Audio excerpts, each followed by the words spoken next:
All right. Well, this afternoon, Lisa and I are here taking in yet another view.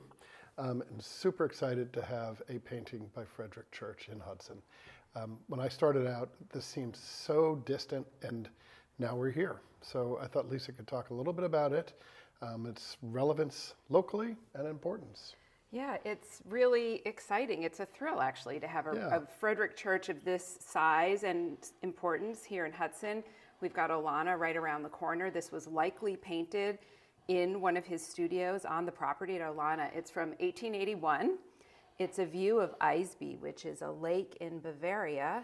Frederic Church traveled to Germany multiple times, and you can see sort of subject-wise and compositionally why these lakes in Bavaria would have been of interest to him.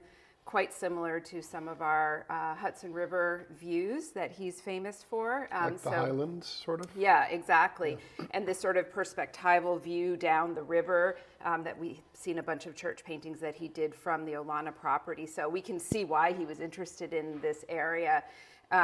He didn't buy the farm here in Hudson until 1860, so most of his traveling was done before that because he married in that year as well. Wow. So he was known as a traveler artist. We think of him primarily as a Hudson River school painter, which he is, but he traveled all over the world. Mexico, Turkey, everywhere. All over the place, multiple times to South America, and of course, his painting of the Andes is probably one of his most famous in the Met, and that's what really established him and his name here in America as the preeminent 19th century American painter. And he was really an astute businessman. That painting, when it was finished, was displayed in a space in Lower Manhattan, and they charged 25 cents per person for people to line up. The Andes? Apparently tens of thousands of people per month lined up and paid to see that painting, and then it traveled to London. So it was kind of the first traveling exhibition, and he made quite a fortune doing that, and also his reputation was really cemented. So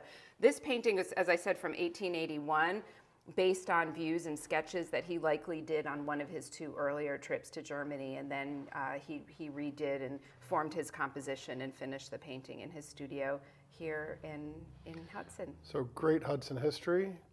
Another reason to come visit the picture here, the Cole House, as well as Olana, of course. Yeah. And Cole was Church's teacher. Absolutely. So just a really, really great moment for local Hudson history. It doesn't happen that often here. Yeah, it's a thrill. It's a real thrill. Yeah.